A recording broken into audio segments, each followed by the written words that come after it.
সংবাদ সম্মেলন করতে এসেছেন সেই বিষয়টা। এখন কেন আমি বিয়ে করব ভাই? আজকে আমি আলমকে বিয়ে করব, 2 দিন পর আমাকে সে ডিভোর্স করে দেবে। ও শাস্তি তো হতে হবে, আমার সাথে না, হাজারো মেয়ের সাথে এগুলো করেছে। এখন ওর আসল রূপটা বেরিয়ে এসেছে, আসল রূপটা বেরিয়ে এসেছে। পুরো নাটক ভাই। আমি যদি সামনে নাও আসতাম আপনারা বুঝতেন যেটা নাটক। তারা একটা হাজবেন্ড যদি অসুস্থ থাকে তার ওয়াইফ অ্যাঙ্গেলে অ্যাঙ্গেলে কখনো ছবি পোস্ট দিতে পারে না। অভিনয়, সব অভিনয়। Just hero. ও তো অনেক পুরুষের কাছে যায়, হিরো আলমের তো 10 টাকা বের করার ক্ষমতা নেই। ও কিভাবে আপনার করবে? মামলা এটা আটকানো, জাস্ট আটকানো। না না, কোনো ঢাকা আসেনি, বগুড়া থেকেই ডাইরেক্ট কক্সবাজার।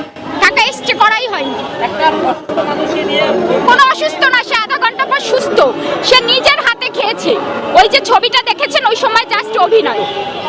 শোনেন ভাই, অনেক ধরনের কথা বলেছি। আমাকে মেন্টালি ভাবে, আমাকে তারা ভালোবেসে মেন্টালি টর্চার করতো, বুঝতে পেরেছেন? মেন্টালি টর্চার করে আমাকে অসুস্থ করে ফেলছে।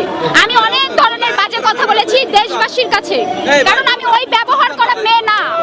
আমার বোনরা ফোন দিয়ে বলছে আমরা এই মিথিলাকে চিনতে পারছি না। আমার ভাবিরা ফোন করে বলছে এই মিথিলাকে তো আমরা চিনি না।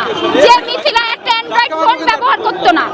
আর ব্যবহার খারাপ করার জন্য আমি দেশবাসীর কাছে আন্তরিকভাবে ক্ষমা চাচ্ছি, কারণ ওই মেয়ে আমি না, এদের সাথে মিশে এই রিয়ামণি হিরো আলমের সাথে মিশে আমি অনেক বাজে ব্যবহার শিখেছি।